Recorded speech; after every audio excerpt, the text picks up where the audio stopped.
Hello and welcome to my channel. My name is Lynn and today I am going to make this is called a pocket card.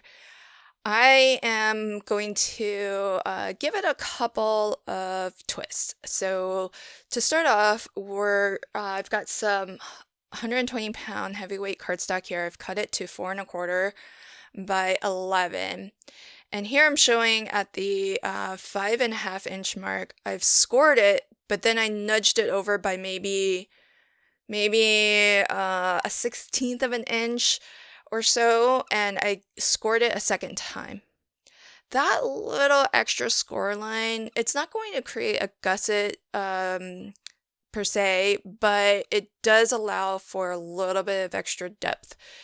And really, I've just added it so that I can accommodate a little bit of foam adhesive. Then my next score line is I scored at 1.5 inches, and that's going to be the front of my pocket. And that's where this brown strip of pattern paper is going to go. And so, and that's definitely up to you, just depending on how tall of a little flap that you like to have. But I think the original tutorial that Kim Creates pointed us to suggested 1 1/4 inch, and that looks great too. And I'm crafting with the second part of the Cat Scrappiness Valentine's Day release. But I've pulled out some standard dies as well. So this die came from the rectangle wonky stitch edge.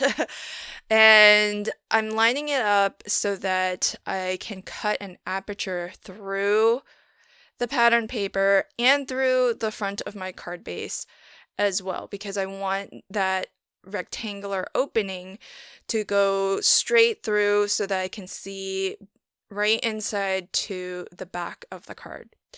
So that's just an easy way to make sure everything is lined up. If the die doesn't cut all the way through the card base layer, it will at the very least cut through it partially, enough so that you can line up the die just over your card base layer and run that through a second time to complete the cut. So that way you know everything is going to line up exactly where you want it, and that's why I don't glue the pattern paper down, because sometimes the die has a hard time making it through. This is pattern paper, but it's not really paperweight. It's a really nice lightweight cardstock, and then I'm using heavyweight cardstock for my base. So that's a lot. That's a lot to expect a die to get through. But now that everything has been cut, I've rounded the corners on my card base, on my matte layers, and I've got my aperture cut out of both my pattern paper layer and my card base. I'm going to just simply glue everything down, and that way I can start getting a sense for how the card is coming together. And off to the side there, I have a larger rectangle.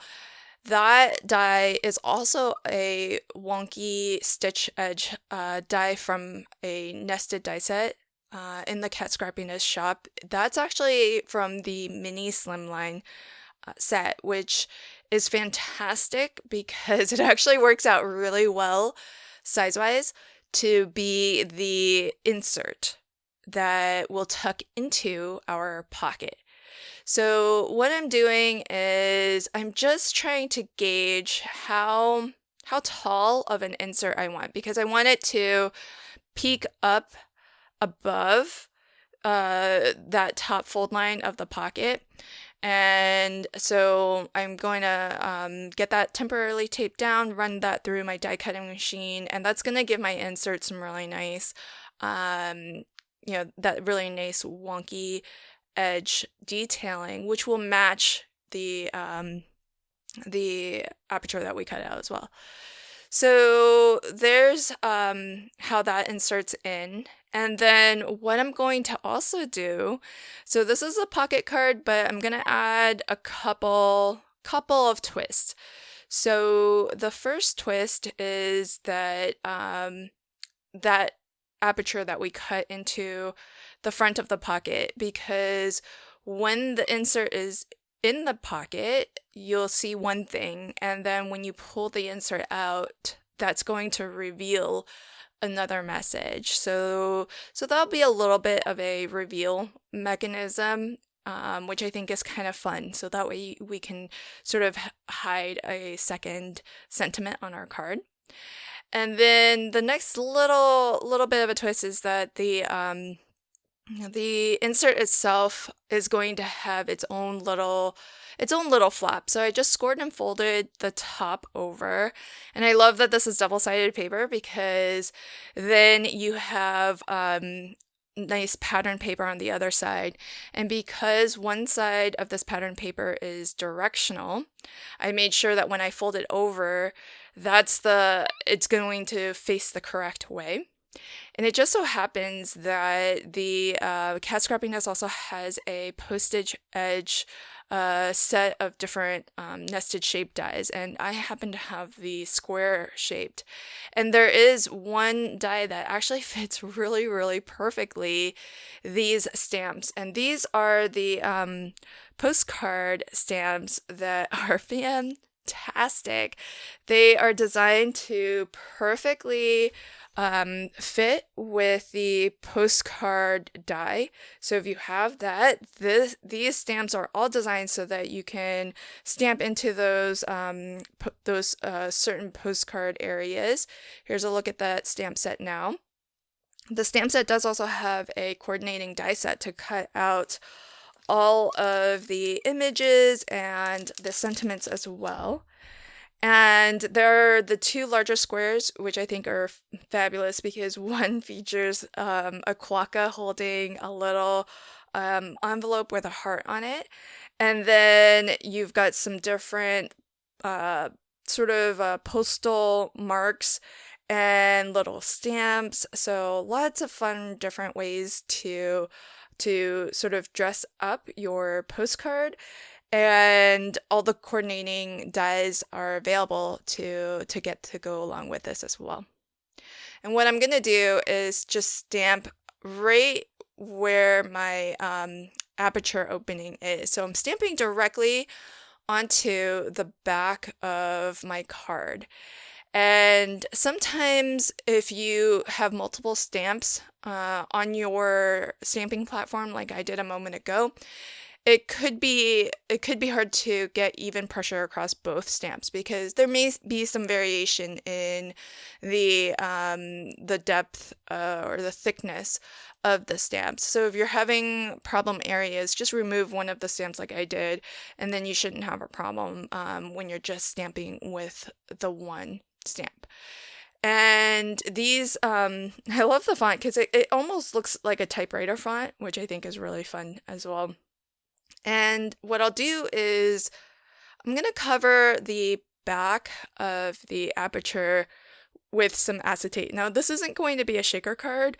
Certainly you could make it into one if you wanted, but I just want to actually put this layer of acetate so that as you're taking the insert in and out of the pocket, the cut opening that we have doesn't create a catch point and make it hard for you to slide your insert all the way in.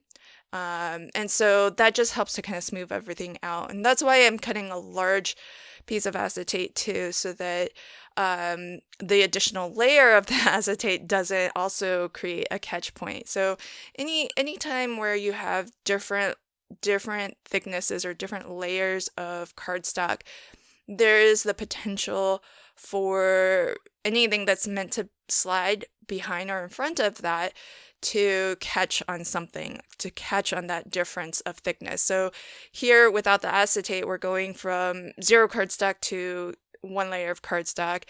With the addition of the acetate, if you cut too small of a piece, then you have a transition going from just cardstock by itself to cardstock plus acetate. And where you might have a catch point is where the additional thickness of the acetate is. So that's why I cut a piece that was tall enough to go all the way to the top, because then you're less likely to catch there.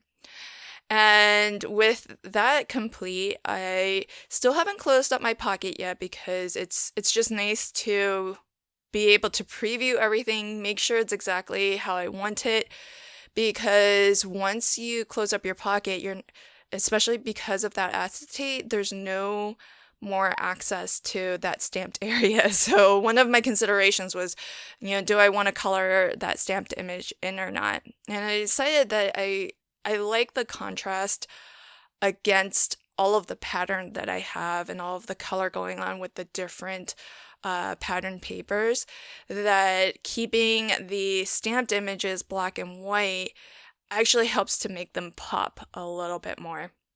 And so what I've done is just added thin strips of foam. This is just my low profile foam. It's only 1 millimeter thick, but that 1 millimeter is actually really useful to help your insert slide in and out easily, without it being too tight. Because if you just use maybe a double-sided adhesive or liquid adhesive, I've found that the insert might be a little bit hard to slide in and out. And that's especially true if you do add a lot of layers to your insert. Here, this is just one layer of pattern paper, so right now it's really thin and it relatively, and so it slides in really well. But if you added additional mats and layers to your insert, additional items to your insert, like die cut elements, then it could start to get a little bit thicker, and it might become a little too snug to pull out and insert back in. Now, looking at this, I decided I'd like to have a sentiment when the card is first presented, in addition to the stamped image. And so what I did was stamp one of the sentiments that comes in the postcard stamp set, and use the coordinating die to cut that out. Love having coordinating dies for sentiments, because just think that I like that sort of close edge around that, and so really love that. And here's a final close-up look. I did the same with the quokka. I didn't want to color in too much. I wanted a splash of color with the heart, but again, I think leaving it black and white just helps to have it not be lost in all of the color and pattern that I have going on with all of the beautiful pattern papers in the Be My Valentine paper pad. That's my final card, a pocket reveal window card, and I hope you enjoyed this video. I'll leave links to everything that I used in the description box below. Thank you again for joining me today, and until next time, happy crafting and have a fantastic day. Bye!